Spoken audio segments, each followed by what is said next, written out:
பாவேந்தர் பாரதிதாசன் பிறந்தநாளை முன்னிட்டு தமிழ் வார விழா நிகழ்ச்சியில் பல்வேறு போட்டிகளில் வெற்றி பெற்றவர்களுக்கு ஆட்சியர் பரிசுகள் வழங்கினார். பாவேந்தரின் பிறந்தநாளை முன்னிட்டு வரும் ஏப்ரல் 29ஆம் தேதி முதல் மே 5ஆம் தேதி வரை ஒரு வார காலத்திற்கு தமிழ் வார விழா கொண்டாடப்படும் என அறிவிக்கப்பட்டிருந்தது. பாவேந்தர் பிறந்தநாளை முன்னிட்டு மாவட்ட நிர்வாகத்தின் சார்பில் ஒரு வார கொண்டாட்ட நிகழ்ச்சியாக அரசு அலுவலர்கள் மற்றும் பணியாளர்களிடையே அலுவலக தமிழ் மொழி பயன்பாட்டை ஊக்குவிக்கும் வகையில் கையெழுத்து போட்டிகள் உள்ளிட்ட பல்வேறு போட்டிகள் நடைபெற்றது.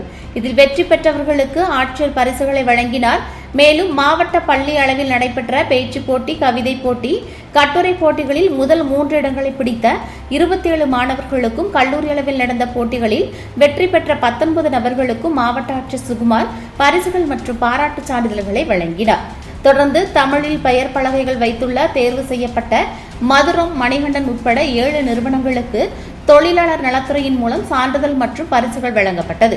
இதில் டிஆர்ஓ சுகன்யா, மாவட்ட ஆட்சியரின் நேர்முக உதவியாளர் அனிதா, அரசு மருத்துவக் கல்லூரி மருத்துவமனை ரேவதி பாலன், முதன்மை கல்வி அலுவலர் சிவக்குமார், தமிழ் வளர்ச்சி உதவி இயக்குநர் கனகலட்சுமி, தொழிலாளர் நலத்துறை உதவி ஆணையாளர் திருவள்ளுவன், உதவி ஆட்சியர் பயிற்சி ஜெப்ரின் கிரேசியா, தமிழாசிரியர்கள் சேரை பாலகிருஷ்ணன், சரவணகுமார் உட்பட பலரும் கலந்து கொண்டனர்.